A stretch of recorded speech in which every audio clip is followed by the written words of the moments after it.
Welcome to Amici, news and insights from the New York judiciary and the unified court system of the state of New York. For this special episode, I'm your guest host, Rowan Wilson, and today we are very fortunate to have the creator and the regular host of Amici, John Caher, as our distinguished guest. When I heard that John was planning to retire, I thought that a fitting way to recognize his many contributions to the court system would be to have him as a guest on what is his own program. John's long career at the unified court system followed an even longer 30-year career in journalism at the Canandaigua Daily Messenger, the Albany Knickerbocker News, the Albany Times-Union, and the New York Law Journal. During his time as a reporter, John became close with several chief judges of this court, including Sol Wachtler, Judith Kaye, and Jonathan Lippman. In 2014, Chief Judge Lippman offered John a job at the unified court system and tasked him with dreaming up new ideas for the court system and then making them happen. Chief Administrative Judge Gail Prudenti told John she wanted him to be the unbureaucrat, the person who says, "We can do it, and how can I help you do it?" He's more than lived up to that initial charge. In addition to creating and hosting the Amici podcast series, John's contributions to the court system have been varied in impact and scope, but alike in that they have all had tremendous impact. His projects are too many to mention, but I thought I would highlight a few. They include shaping the court system's annual report, creating our social media presence, creating an award-winning documentary on Ambassador Franklin Williams, which became a PBS show aired in 40 different states, along with Judge Andra Ackerman, who sits here in Albany, co-founding UCAN, a court-based mentoring program that helps young people with criminal charges become productive members of society and avoid incarceration. He's the author of 8 books, including The Curious Case of Curious Joel, for which Judge Kaye wrote the foreword, A Bridge to Justice about the life of Ambassador Williams, and the autobiography of Treasury Secretary and Energy Czar Bill Simon, a former client of mine, coincidentally. John and I are also nearly finished with another video project, the court system's first historian, Judge Al Rosenblatt, telling stories about some of the storied judges of the New York State Court of Appeals. John holds a journalism degree from Syracuse University and a master's degree in technical communications from Rensselaer Polytechnic Institute. John, thank you and welcome to Amici. Oh, thank you. It's an honor and a privilege to be here, and I'm overcome with gratitude. Although I do feel like I'm on the wrong side of here, wrong side of this, because I've interviewed the last 5 chief judges. I've never been interviewed by one before. Well, so as you know, and a lot of your work stands for, change is a good thing. So I hope you're a little comfortable in that chair. So, you know, in listening to some, and there are too many of the Amici podcasts for me to have listened to them all, given my current obligations, but I have listened to some. And one of the things that I've found very interesting about them is when your subjects talk about their early life, sort of who their parents were, how they grew up, if they had siblings, what their early childhood was like. Sometimes I think that gives people a sense of inspiration and a sense that you sometimes think that people who are in important positions had something handed to them. And I think when you listen to the Amici podcast, what you find is that people are very different. They come from different places and got where they got in very different ways. So I thought you might tell us a little about that, about yourself. About myself? About yourself, yeah, your childhood, growing up. I grew up in Buffalo. My father worked at Republic Steel for 35 years, and then at the age of 55, pre-age discrimination laws, he was involuntarily retired and became a school teacher. And that became his real passion. He taught high school equivalency math, and he absolutely loved it. And then in Buffalo, I went to a school called St. Joseph's Collegiate Institute, the alma mater of Judge Eugene Fahey. It was just a little bit before me. I was very active there in rowing and crew and running. Did they have a school paper or no? They did. Yeah, I was the editor of the sports editor of the school paper. And so that, I guess, sparked your interest in journalism? Or I think not? so.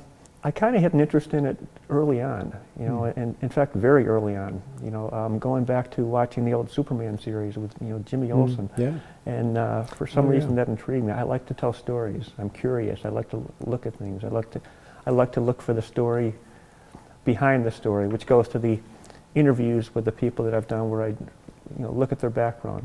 There's many people who work in the court system, and people don't know what interesting lives they've had. So you, I guess, knew you wanted to major in journalism at Syracuse, or? Yes. Yeah. And what was that? What was Syracuse like back then? Well, actually, Syracuse had a college in Utica. One of the colleges of the university was in Utica. So I went to Utica College of Syracuse University. And they had you had a journalism major there? Oh, yeah. Yep. Yeah.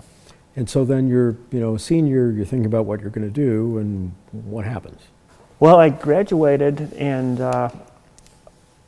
for 7 years I've been very actively, passionately, probably obsessively involved in crewing and rowing. My summers were completely consumed. College as well? Yes, Yep. Throughout college, at a fairly high level. Mm-hmm. I didn't row after my senior year, and I just basically goofed off. I worked part-time in a bar. I trained for a marathon, but I wasn't really doing much else. And then come fall, all the entry-level jobs were taken by the graduates, and I didn't know what I was going to do. So I became a spy. A spy? Mm-hmm. Mm-hmm. I was wandering around downtown Buffalo, trying to find a job of some sort. I happened to walk past a Pinkerton's detective agency office, and I said, oh, what the heck, maybe I can be a security guard for a while. And I had a little bit of investigative experience. There was a summer in college where I worked for the Buffalo Corporation Counsel's office.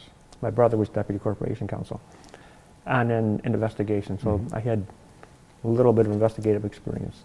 So they made me a spy. And initially, they'd send me out to high-end bars to sit at the bar and spy on their bartenders and see if they were stealing from the till or mixing with cheap alcohol when they were supposed to be serving the good stuff and pocketing the difference. And then they set me up undercover in a factory in Jamestown to try to figure out who was stealing their tools. I never found anyone stealing anything from the bar or the factory. I guess there's some similarity between investigative reporting and detective work. I think it was all helpful, trying to be observant, looking for things. So how did you move from Pinkerton to journalism?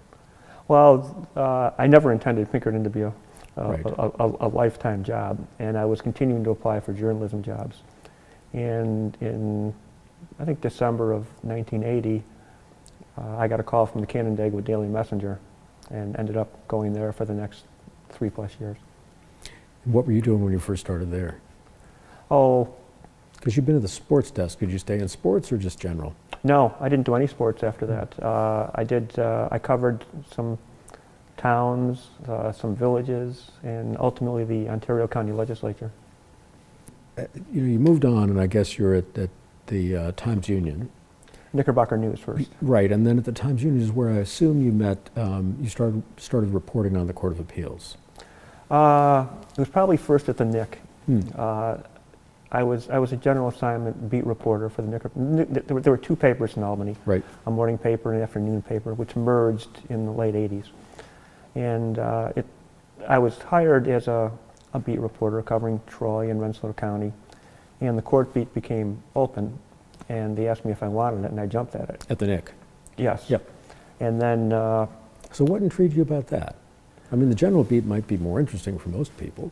oh, not for me. I really became enamored with the law and the rule of law, and the role of the judiciary as the one branch in government that exists to stand up for the rights of the minority, stand up for the rights of the individual, to protect me from the tyranny of the majority and the power of government. And I quickly tired of writing Joe Jones was sentenced to 25 to life for the murder of Jane Doe stories, and I became very interested in, again, the story behind the story. And as you have said, when a case comes here, it's not really about that case. It's a broader issue. I became very interested in broader issues, the search that led to the arrest, and that sort of thing, which brought me more and more in tune with the Court of Appeals. I'm sure I covered the Court of Appeals much more extensively than had done previously, but mainly because I found it interesting. And so that's, I guess, then how you started. You met Judge Wachtler and met Judge Caher, and I think in some ways became their friends. I became very dear friends with him. Judge Walker and I became quite close, and still are. And I felt very, very close to Judge Caher and Judge Lippman. Judge Caher, we didn't start off necessarily in the best foot. She'd only been on the court, I don't know, 2 or 3 years. And I called her up and asked to do an interview. And she said, "I think not." Can you see her saying that? And I said, "Well, I'm going to do it anyhow. And so it's either going to be you talking about you or other people talking about you." And she was a little angry, but she agreed to do it and ended up loving the story. You know, she and I both came from private practice straight to the bench, and I think in private, I know Judge Caher a little bit, knew Judge Caher a little bit, and my sense is that was a pretty private person. And you know, in practice, you don't need to have a public figure at all, and I think that many people in private practice at big firms would rather be somewhat anonymous and do their work. I certainly felt that way. And then coming to the bench at the Court of Appeals, you're in a pretty visible position even if you're not chief. And then once you're chief, you're basically a public person. Yeah, she'd never been in the public eye before. She'd never held any public office. And as you mentioned, she was basically a quiet, reserved, and in some ways shy person. Yep. Who then found herself in a job where she couldn't really maintain that and do parts of her job, I think. And turned out to be, I think, spectacular at it. She was spectacular at it, and truly a historic figure. Even at the public relations part of it, even at the public, where she had to be in public, around lots of people, everybody loved her. Yeah. So maybe she had talents that she didn't want to use in practice, but that served her well once she was on the bench. So you've authored really an astounding number of books while having a full-time job or a series of full-time jobs. How did you decide to do that, and how did you actually accomplish that? This will sound crazy, but it was somewhat accidental, as has been most of my career. It started with a bankruptcy book. My brother's a bankruptcy lawyer, and he had written a pamphlet on bankruptcy law for his clients and sent it to me, and I made a manual. And we kept going back and forth, and at some point we decided we've got a book. So that's kind of what got it started. And then others just kind of, something would pique my interest and I'd pursue it. Looking back, it's kind of hard to figure out how I did manage that, working full-time and with a family. There were a lot of late nights, early mornings, weekends when I would plug away at things. Some writers have a regular routine. They'll get up and they'll write for half an hour, or they'll write. I mean, I remember reading that Stephen Sondheim, a little different writing, but when he was writing, he would work in the evenings with a scotch. And if he was very productive, he might have a second scotch. But it was, for a couple hours, he didn't do more than that in the evenings. Other writers, they work in the morning and then that's it. I would work whenever I could. I did a lot of running, and without really knowing it, I did a lot of writing when I was running. I'd be struggling with something and go out for a run and not know I was thinking about it, and then get back and know how to do it. And also, the benefit of the kind of writing I did, which is all nonfiction, is I can move to different areas. So for instance, you mentioned Bill Simon. I knew I had an idea of what the chapters might be or what the topical areas might be. And if I'm having trouble with what would be in chapter 2, I can go to chapter 6. I can work on that for a little while and plug things in. You ever think about writing fiction? Not really, although just in the past week, I've had in my mind that maybe I would try writing a children's book. That's a form of fiction. You need an illustrator, I guess. Unless, maybe you draw as well. I do not. I know Justice Sotomayor has a few children's books that are really well received. I own one of them. Yeah, my thinking is I have 2 little granddaughters, and my thinking really is just for them. You have a test audience too. Yeah. Right? Yeah. See how they react. So, how did you come to work in the court system? Well, in my work, largely with the Law Journal, of course, I had a lot of dealings with chief judges, and as you mentioned, at the Law Journal, the court system was your beat, if we want to call it that, I guess, right? Right, and my office was right up the street, and I was over here a lot, and covered the court I don't know if aggressively is a word, but very thoroughly. I would always write in advance on what cases were coming up. I would always write about the decisions. Usually on a decision day, there'd be 2 stories in the law journal, one on criminal, one on civil. Did you come and watch the arguments live? Oh, a lot of times. So I'm curious about this. The many times here, unless it's a sort of high visibility case, there really isn't much of an audience in the court. What was it like back then? Same thing or different? Pretty much. They used to have a table, one of the tables, we have the council tables, and one of them was reserved for the press. But that, since I was the only one who was ever sitting there, it seemed, they eventually took that off. But what I was finding I was doing is I'd come over, and then I would watch the arguments on the monitor in the attorney room because I could hear better and I could record it. Yeah. And so I ended up doing that. So I would be in the courtroom much less. But then, so how did I come to work for the courts? As you mentioned, Chief Judge Lippman, who I'd known for a very long time, I knew him, he's kind of a mid-level court administrator, and then dealt with him extensively as Chief Administrative Judge, which a job he held far longer than anyone else in history. So I dealt with him a lot. And as you mentioned, he offered me a job with a peculiar assignment, which, as you mentioned, was to come up with, quote, crazy ideas for things we'd never done before and implement them. Was that his idea or your idea, or how did that come about? The substance of the job, not the idea that he wanted you to work for the court system. I had talked to him about it a few years prior, and then in his last year, he had called me up and said, if you want to come over, this is the time to do it. Yep. Why'd you leave journalism? I enjoyed it. I had a few years in the state system. I worked for DCJS, the Division of Criminal Justice Services, for a few years. I kind of wanted to get back into that system. So I was at the Times Union, or Knickerbocker News for 15 years, went to the Law Journal for 7, was recruited to DCJS by Governor Spitzer, went there for 4 years, and then went back to the Law Journal for 3, always with the idea that I should get back into the state system.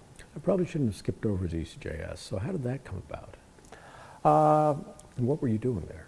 I was a communications director, but my connection with Elliot Spitzer, who then was governor, was mainly through his time as Attorney General.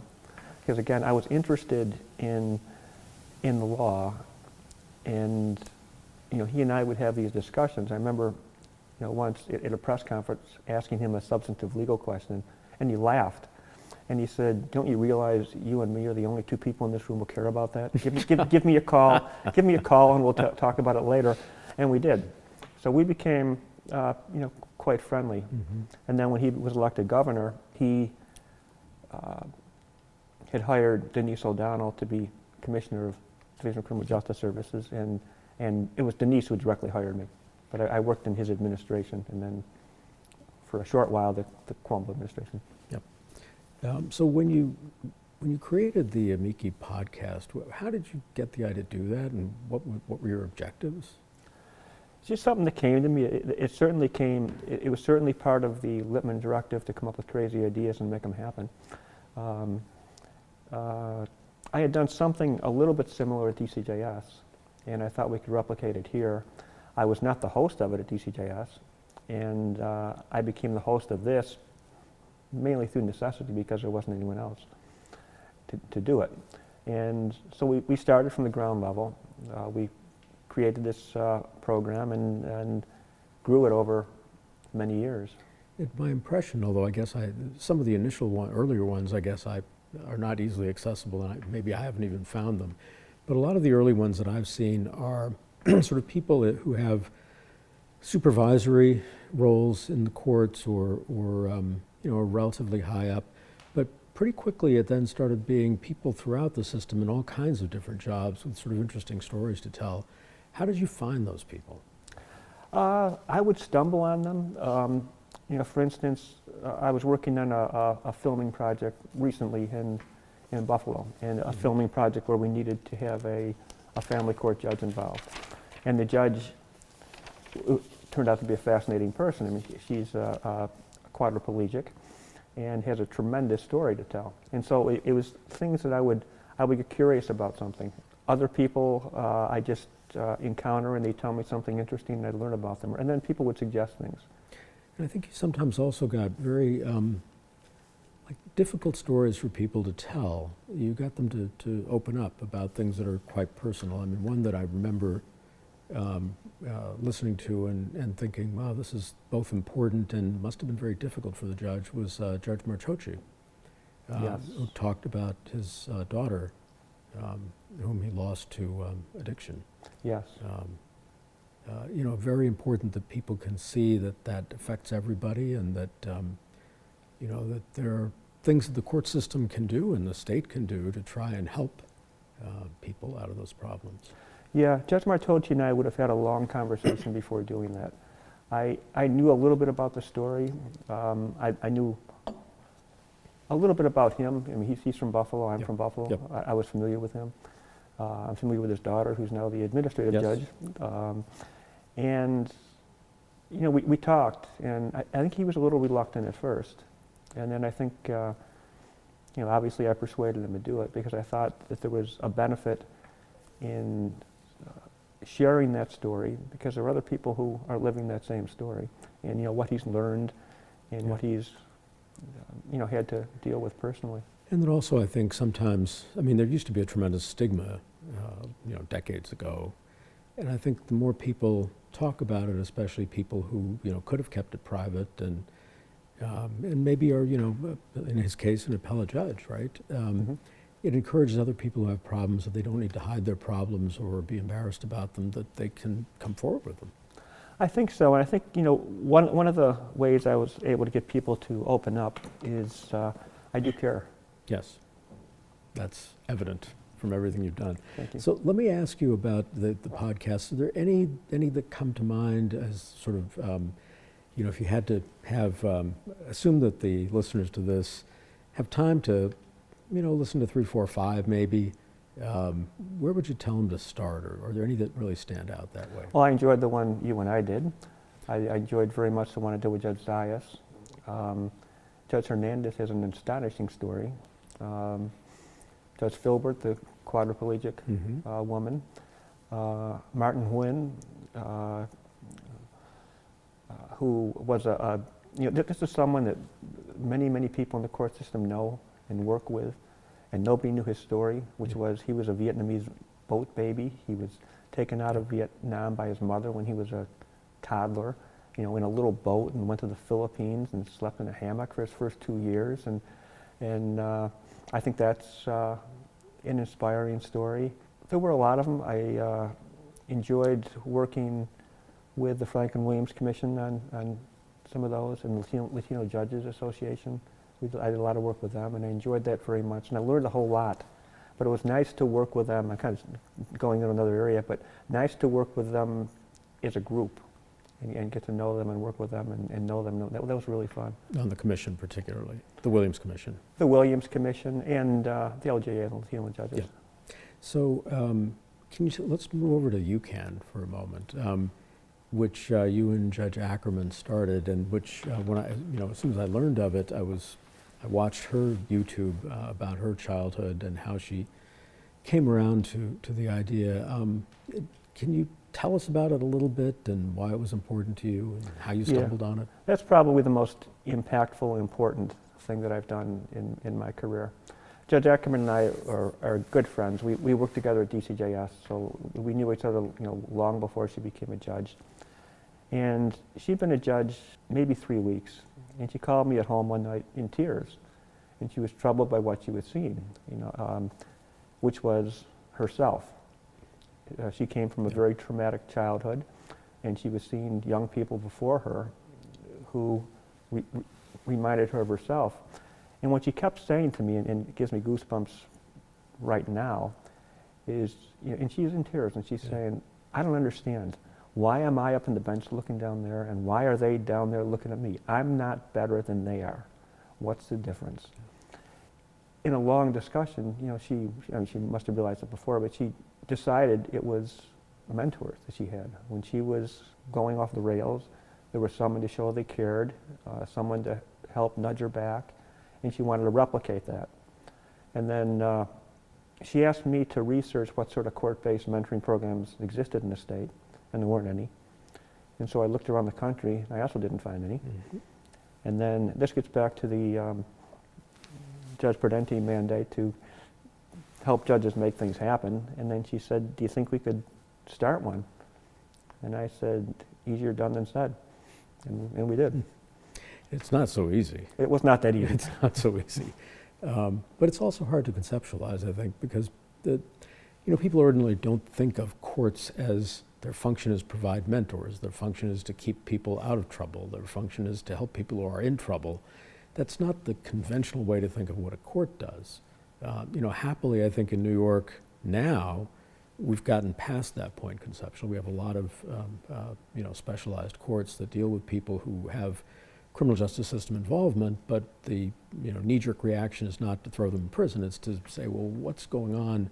As you were saying, there's a story that goes further back, and it may go all the way back to somebody's childhood. And frankly, if you wanted to watch not just a few Amici episodes, but something on YouTube, I think Judge Ackerman's YouTube, it's about 40 minutes long, is really a worthwhile watch. It is extremely powerful. It is extremely powerful. And they all do have stories, and they're similar, and you can understand why they are where they are. But our success rate is ridiculously good. In Judge Ackerman's program, I think 80% of the people graduate, and 90% of the people don't come back. And they're in the community, they're working, they're raising families, they're not committing crimes, they're paying taxes. I mean, wouldn't we rather have them doing that than sitting in prison watching Seinfeld reruns or something? I mean, when you say that it's the most impactful thing you've worked on, I mean, I think that you could find people that anyone would look at who've been through that program and say that the program saved their lives. Oh, absolutely. It absolutely and changed lives. It's an extraordinary thing to be able to save somebody else's life. Yeah. So thank you for that. And thank you for your support. Your support has been instrumental here. Well, it's the sort of thing that you see, and you see how it works, and that it works, and you can't turn a blind eye to it. What you have to do is think, okay, how can we expand this? How can we move it? Which we've done. How can we move it out of Albany to other places? How can we find more support for it in the system? And how can we convince the public generally, and the legislature has not been too hard to convince, that these are good programs that in the end will actually, as you were saying, put aside the human aspect to it. In just terms of how the government spends its money, you get back more than you put in. UCAN costs less than nothing, and it costs, $150,000 or something to incarcerate somebody? For a year? Yep. Yeah, that's pretty expensive. I think you can almost put somebody up at the plaza for that for a year. I mean, not with the security, but it's very expensive. It is. And again, wouldn't we rather have them out there working and paying taxes? So, you at the beginning you started by saying you were very interested in law, sort of because of the human element to it. Is there sort of something you would describe as a through line through all of your work?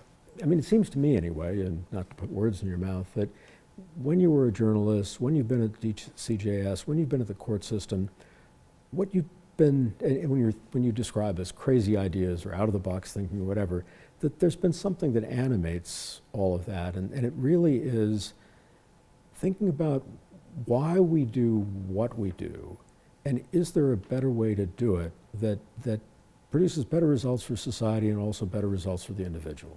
I think that's sort of, if I had to encapsulate your work, I would say that's sort of what it is. I haven't thought about it in that way, but I think that is accurate. I was always interested in that. I do have a very, very strong interest in justice and fairness.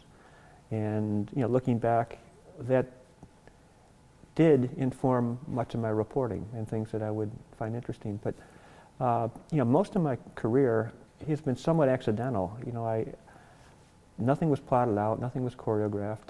I never angled for a promotion in my life. I just did things I found interesting and came up with ideas that were fun. And many of the stories, the way I worked as a journalist, I rarely got assignments. It's because I had another idea that was more interesting.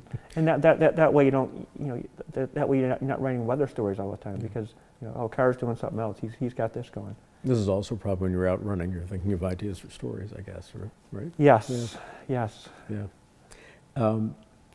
So there's also, I mean, I guess because your background is journalism, and now thinking about the annual report and other communications-related things you've done for the courts, there's also been, I think, an element of your work through much of it that is about engaging the public and about explaining to the public what the courts do and why they do what they do, and maybe even how they could do what they do better.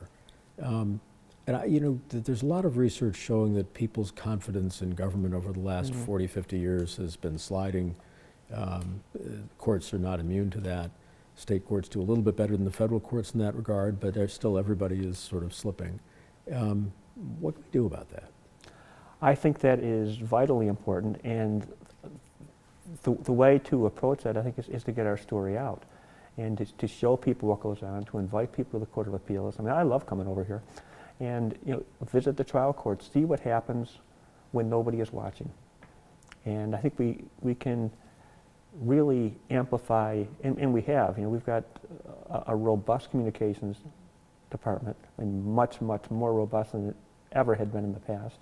And I think we're starting to get those stories out. We were actually a little late starting today because unbeknownst to me, there was a group of high school students in here learning from a bunch of our central staff attorneys about what goes on here. Now, it's not a court day, but still, I was really happy. It made my day. Yeah, and if I'd known, as I told, because I arrived here just as they were sort of leaving, if I'd known, I would have come here a little bit earlier and sat and sort of watched our staff attorneys interact with the high school students and maybe said a few words to them too.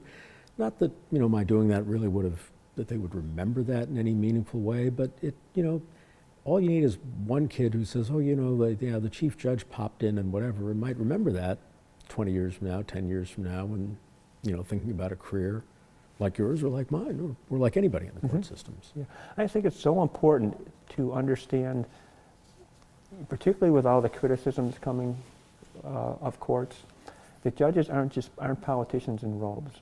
They have a different role. And much of the time, covering the courts, I either didn't know, didn't care, or it was so far in the recesses of my mind that it was irrelevant. I didn't know the political affiliation of the judge. It didn't factor into my thinking. I could figure it out sometimes. I could think about it, but many of the times, like on the appellate division, if it was a judge from outside this immediate area that I didn't know, I may well not know their political affiliation. I also don't know if they're a member of the Elks Club or the Y. It just is not relevant. Yeah, sort of looking at it from the other side, there's dozens and dozens of times where I've voted a certain way in a case where if I were a legislator, I would have said, this piece of legislation is stupid. There's no way we should be doing this. But that isn't my job. My job is to figure out what the legislature wanted, and if I can figure that out, that's the way I have to vote, even if that's not what I would have done. And it happens over and over and over. It's part of the job. I'm sure. Didn't Thurgood Marshall say something to the effect that the legislature has a right to do stupid things or something like that? Exactly. and they do. And they have a right to do smart things, too. Yeah, I am sure that every member of your court writes decisions that they, on a policy level, they would not want. And they can do a smart thing in a stupid way, right? Which is also unfortunate, but we're judging the procedure as well. Sometimes they do something that's a great idea, but our Constitution or the U.S. Constitution doesn't allow it, and we have to say so. And it's not because we think they were wrong substantively, it's because it doesn't fit with what they're allowed to do within the context of what our job is.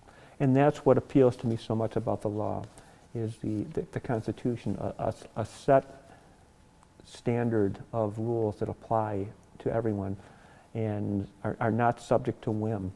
And again, unlike the other branch, the other branches are really designed to pander to the majority.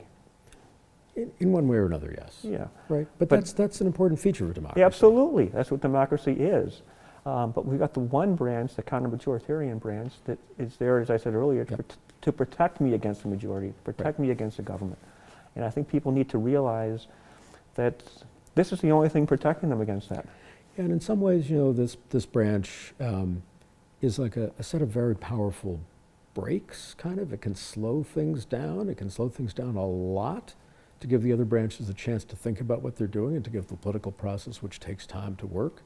But it is rarely a complete halt.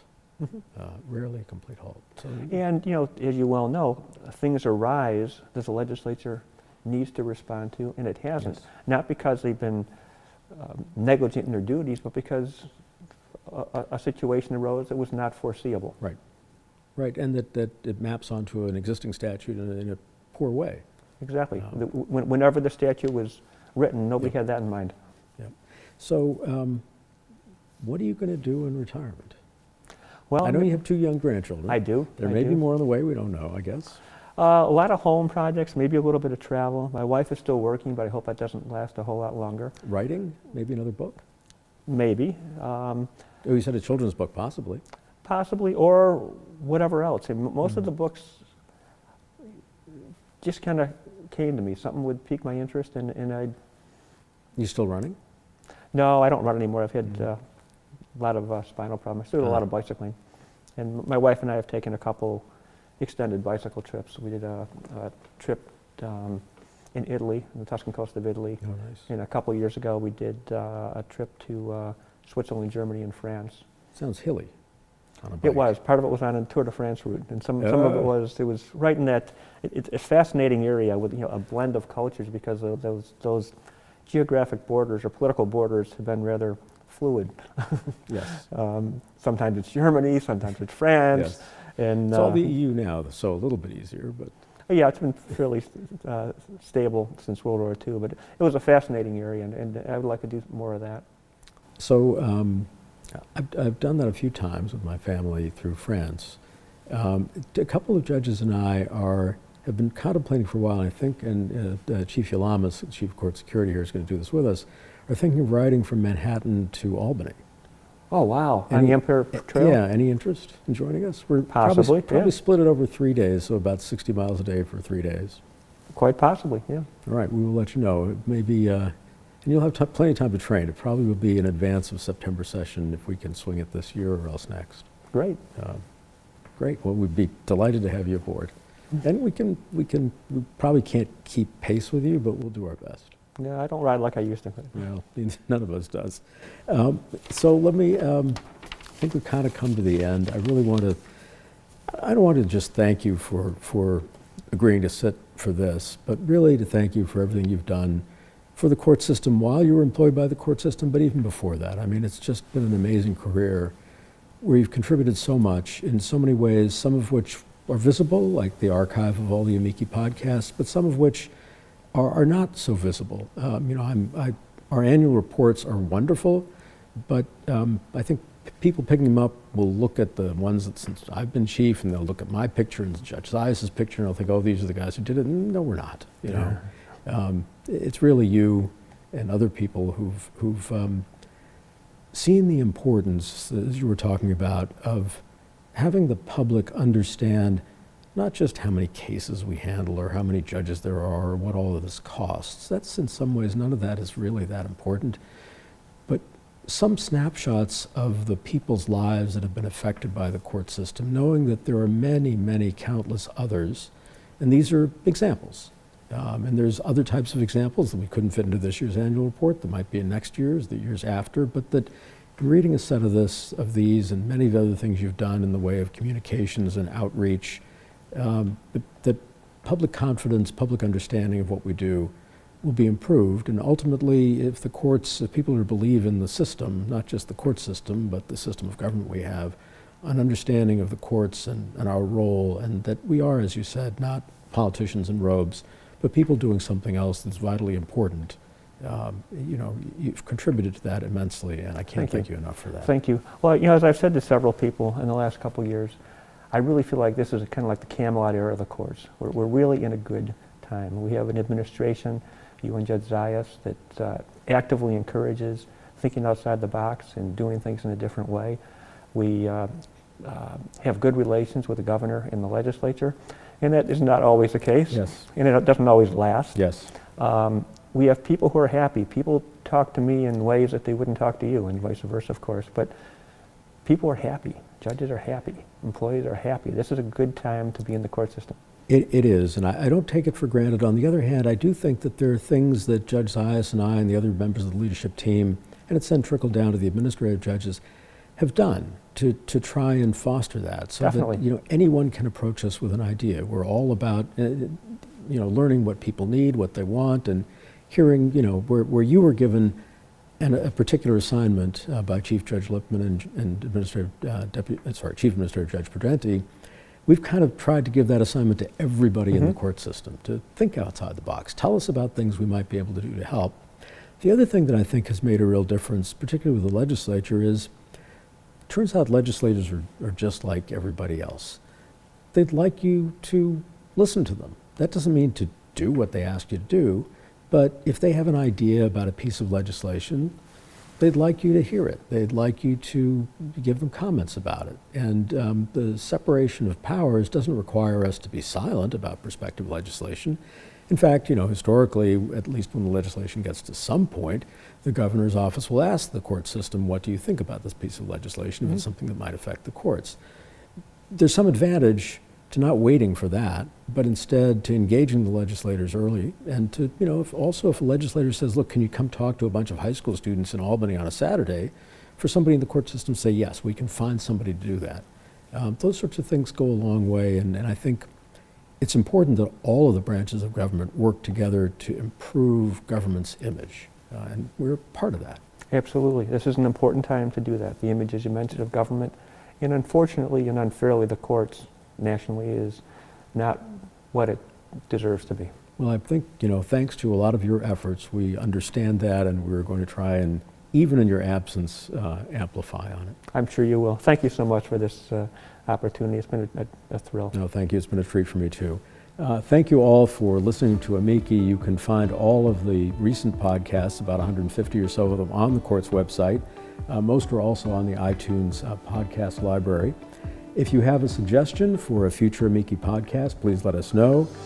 Maggie McCann has succeeded John as the host, and you can drop her a line at mmccann@nycourts.gov. So it's mmccann@nycourts.gov. In the meantime, stay tuned.